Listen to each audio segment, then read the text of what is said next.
These are the creme de la creme. Welcome to Watch Mojo, and today we're counting down our picks for the top 20 best movies of the century so far. ¿Qué pasó? Es que creo que estoy con encargo. For this list, we're ranking the most impressive and memorable movies released from 2000 to 2019, from rom-coms to martial arts epics to affecting dramas. Oh, and before any Disney fans start rage quitting halfway through, we just want to be clear, animated films are not included. Oh! Wow, this would be a good time to turn invisible. Yep. Okay, not gonna turn invisible. Selecting a bagel. Number 20, The Wolf of Wall Street. Although mainly set in the 80s and 90s, the story of Jordan Belfort feels all too relevant in today's world. We live in an era where big business reigns supreme. One thing I can promise you, even in this market, is that I never ask my clients to judge me on my winners. I ask them to judge me on my losers because I have so few. In Belfort's eyes, the little guy is so insignificant, we never even see the countless people he scammed over the years. Instead, Martin Scorsese's electrifying biopic, as powerful as his Oscar-winning The Departed, focuses on how a Wall Street mogul sold his soul in exchange for the American dream. A fancy mansion, luxury vehicles, and loads of cash. When you sail on a boat fit for a Bond villain, sometimes you need to play the part, right? In other words, greed and the American dream have become one and the same. Leonardo DiCaprio portrays Belfort as a con artist who's beyond despicable, yet so charming that we'd still probably buy his pen. You can sell anything, sell that. Go ahead. Sell me that pen. Number 19, Parasite. Bong Joon-ho's much-anticipated satire propelled South Korean cinema to greater world prominence in 2019. The Okja creator pulls out all the stops for this smash hit, with Parasite being as side-splittingly hilarious as it is hauntingly realistic and relatable.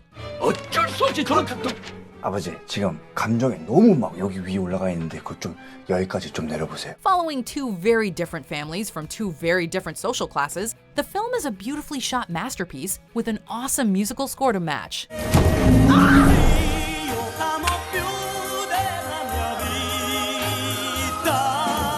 It took home Best Foreign Language Film at the Golden Globes and was nominated for 6 Academy Awards.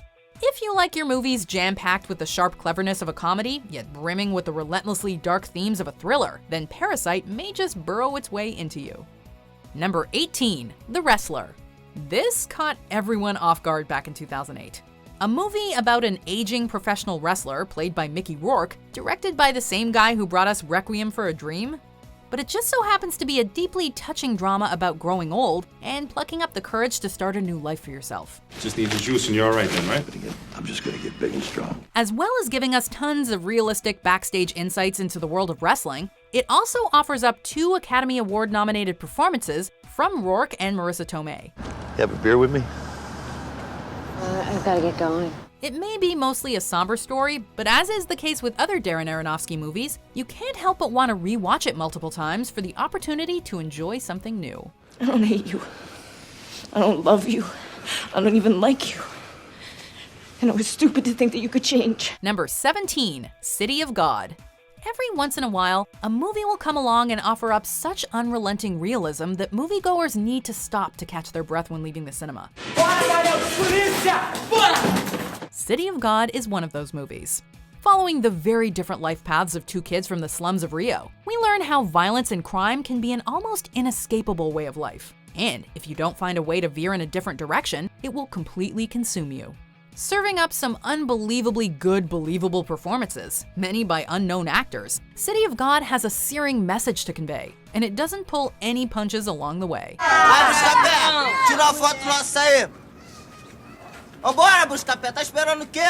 Number 16, Crouching Tiger, Hidden Dragon. The movie that put the cool back into martial arts spectaculars kicked off the millennium in great style.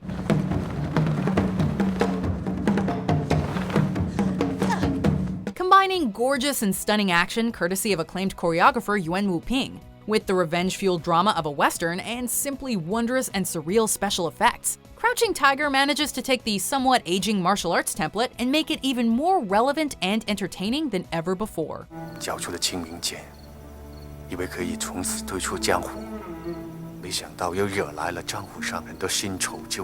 Featuring huge international stars like Chow Yun-fat and Michelle Yeoh, and directed with enormous verve by Ang Lee, it's larger than life in all the best ways.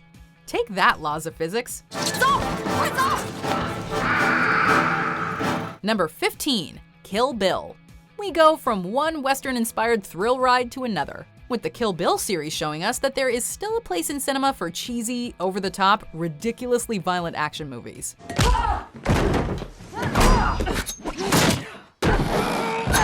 The Kill Bill movies offer up a smorgasbord of Quentin Tarantino trademarks, with iconic characters, weapons, sound effects, monologues, and close-ups everywhere. Essentially, it's one big revenge plot, with a series of satisfyingly savage, arterial spray-filled moments littered throughout. Yes, we know we've included both volumes 1 and 2 in this entry, but as far as we're concerned, each one is just as important as the other, and both unite to create one of Tarantino's finest works. Little did Quick Draw Kiddo know that little BB was only playing possum, due to the fact that she was impervious to bullets. I'm impervious to bullets, Mommy. Number 14, Pan's Labyrinth. As with pretty much every Guillermo del Toro movie, Pan's Labyrinth is just as beautiful as it is heavy, provocative, and unsettling. Iréis a un lugar muy peligroso. Tened cuidado. In essence, it's a story about a little girl who wants to prove her worthiness of being a princess, but it's the eclectic characters and subplots throughout that make this a true spectacle. Picture Alice in Wonderland, but R-rated. The themes are so vast in this movie that it really needs to be watched multiple times to fully appreciate it. And its various characters, be it the vicious Captain Vidal, the mysterious Fawn, or the nightmarish Pale Man, feel as though they could have movies of their very own. Number 13, The Grand Budapest Hotel.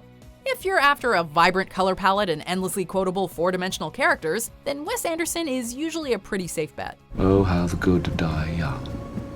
With any luck, she's left a few Klubecks for your old friend, but one never knows until the ink is dry on the death certificate.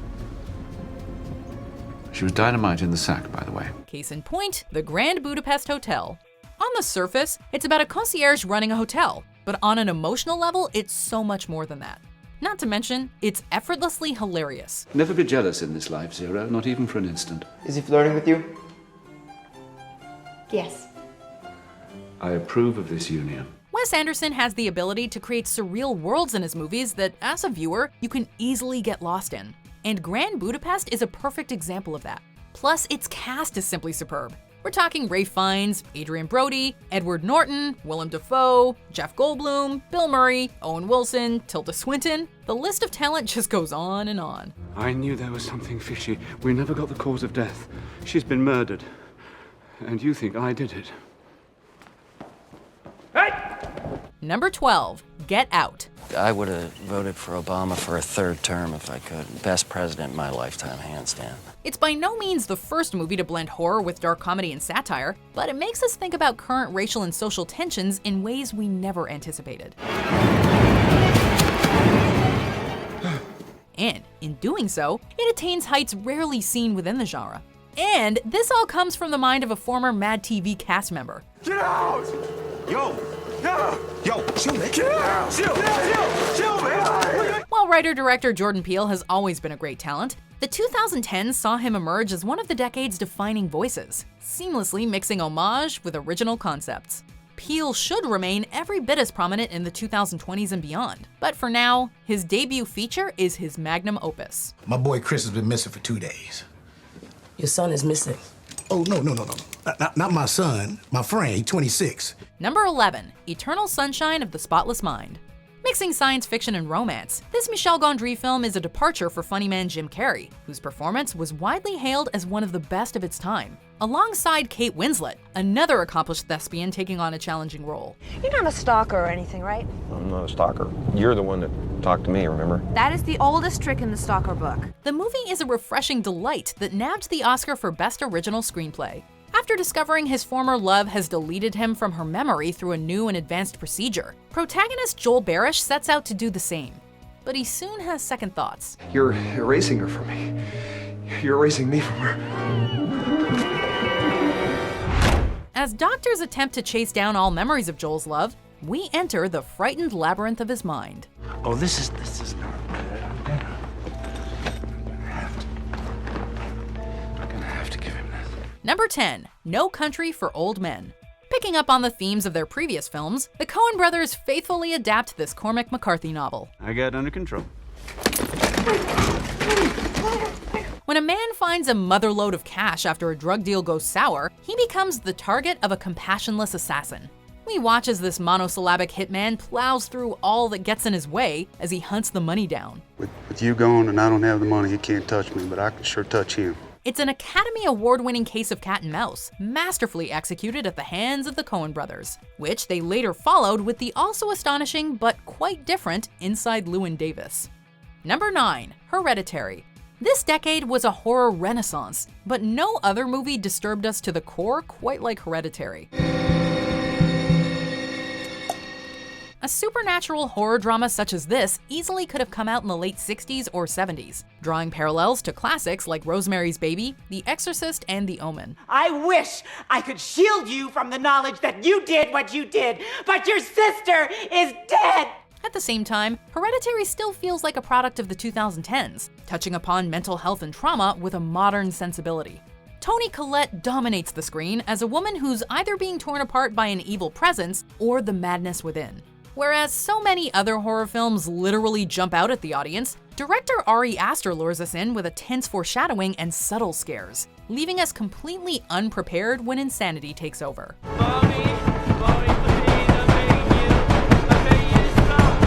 Number 8, Mulholland Drive. I hope that I never see that face ever outside of a dream. Another filmmaker you can always guarantee is going to serve up something unique is David Lynch. Being the mind behind so many provocative, interesting, and bizarre offerings like Eraserhead, many might have expected his movie about a car crash victim suffering from amnesia to be a little, well, weird. There was an accident. You wouldn't tell me anything else, but that was your accident, Rita. I just know it was. And Mulholland Drive delivers in the best possible way. There are time shifts, character shifts, dream sequences, weird psychological hallucinations, you name it. And as with so much of his oeuvre, Mulholland Drive is something to be experienced rather than fully understood. And if you do fully understand it, well, maybe you can explain it to the rest of us. Number 7, Lost in Translation. One of the most layered and subtle movies on our list, this Bill Murray and Scarlett Johansson dramedy deftly explores themes of loneliness and cultural isolation, as their characters, Bob and Charlotte, decades apart in age, meet cute as they both visit Tokyo. What did you study? Philosophy. Yeah, there's a good buck in that racket. And as each of them is tackling their own existential confusion, they help each other understand what they each want from life. And the more you know who you are and what you want, the less you let things upset you. Not only is Sofia Coppola's work beautiful to look at, it's also an example of intricate filmmaking that prioritizes the emotional journey over flashiness, a quality in films that can be difficult to find. Hey, you. Plus, it gets bonus points for its ambiguous and intriguing ending. Number 6, Moonlight. Moonlight signified a major shift in Hollywood, both for indie filmmaking and representation. The word diversity has been thrown around a lot during the early 21st century, and for good reason. At some point, you gotta decide for yourself who you want to be. Whereas many movies are obvious in how they address race, gender, and sexuality, though, nothing is ever spelled out in Moonlight. How much you need, little? Don't call me that. All right, Terrell, that's it. Hey, yo, what you gonna do? This Best Picture-winning drama requires its audience to look closer, making them see that there are multiple sides to every human being. A drug dealer can actually be an affectionate father figure. A juvenile delinquent can actually be a scared little boy trying to survive in an unaccepting world. Everyone is forced to fit the mold they were born into. You're the only one.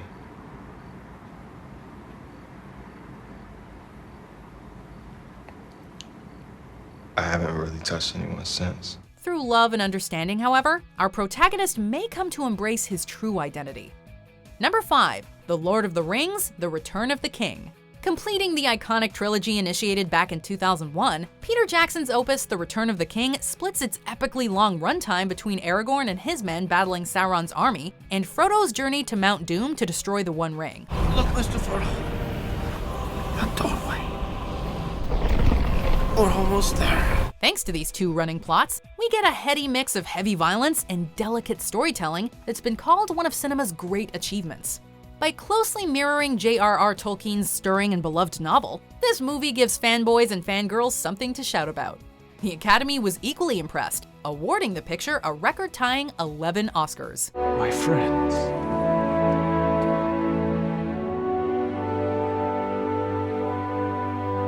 You bow to no one. Number 4, Mad Max: Fury Road. In today's blockbuster landscape, audiences are used to seeing movies with excessive CGI, overly complicated plots, and repetitive action. How much more can they take from me? Got my blood, now it's my car! Fury Road is the complete opposite, emphasizing practical effects and stunts, keeping the story as simple as possible, and putting so much thought into the composition of the action that individual stills could hang in a museum. While not exactly a sequel or a reboot, Fury Road takes the best aspects from George Miller's previous Mad Max films and pushes them into overdrive.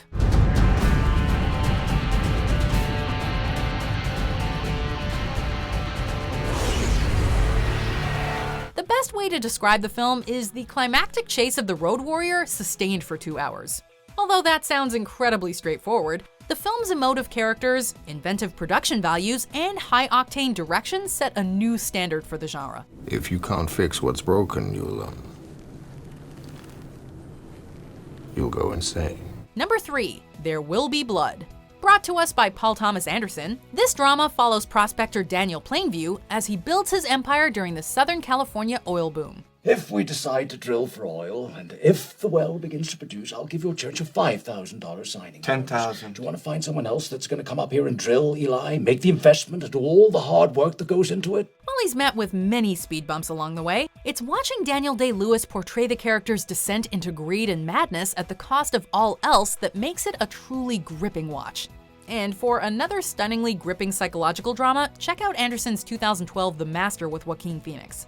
Both the character and Anderson's film are unyielding and ambitious, and both helped win Day-Lewis his second Oscar for Best Actor. I drink your milkshake. I drink it up! Number 2, The Dark Knight. I believe whatever doesn't kill you simply makes you stranger. Proving that superhero movies don't need to be filled with spandex and cheesy send-off lines, Christopher Nolan's second Batman film redefined the genre and impressed both comic book fans and the general public alike. You'd leave a man's life to chance? Not exactly. Dark, twisted, and deeper than the franchise's previous entry, and as dark, twisted, and deep as Nolan's later epic Inception, the story follows the Caped Crusader as he faces off against the infamous Joker, played by an electric Heath Ledger. You won't kill me out of some misplaced sense of self-righteousness. Though Ledger passed away before the film's release, he was awarded a posthumous Oscar for his work, which helps give Batman's story a gritty and realistic spin. Why do you want to kill me? I don't want to kill you. What would I do without you? So, has your favorite movie of the 21st century so far made our list yet? If not, it could be at number 1. I'll give you a clue. It's based on a true story, it's written by a very talented screenwriter, it's directed by a popular director, and the casting is top-notch. Think you've got it all figured out? Let's see the honorable mentions, and then we'll find out if you're right. Ron, where are you? I'm in a glass case of emotion! Now might be a really good time for you to get angry. That's my secret, Cat. I'm always angry. You're gonna continue to defy me? You interrupted me. I wasn't done yet. Am I finished? Do you believe in time travel? Who are you talking to? Before we continue, be sure to subscribe to our channel and ring the bell to get notified about our latest videos. You have the option to be notified for occasional videos or all of them. If you're on your phone, make sure you go into your settings and switch on notifications. Number 1, The Social Network. When The Social Network hit theaters, Facebook was still a relatively new phenomenon. Jump 10 years later, and it is impossible to imagine the world without this social media platform. Hey Cameron, I'm still a little skeptical that we have enough functionality in the site to really draw the attention and gain the critical mass necessary to get a site like this to run. Together, director David Fincher and writer Aaron Sorkin shaped the story of Mark Zuckerberg into a modern Shakespearean drama. You have part of my attention. You have the minimum amount. The rest of my attention is back at the offices of Facebook, where my colleagues and I are doing things that no one in this room, including and especially your clients, are intellectually or creatively capable of doing. The question is whether this is a story of triumph or tragedy. It's hard to say since Facebook's story is far from over. But this film depicts a legendary origin story that was relevant in 2010 and remains very much a part of the zeitgeist after a decade. Drop the just Facebook. It's cleaner. Expertly crafted, brilliantly written, flawlessly acted, and timely while also being timeless, we can't think of a better film to represent the past decade of cinema. Welcome to Facebook. Do you agree with our picks? Check out this other recent clip from WatchMojo, and be sure to subscribe and ring the bell to be notified about our latest videos.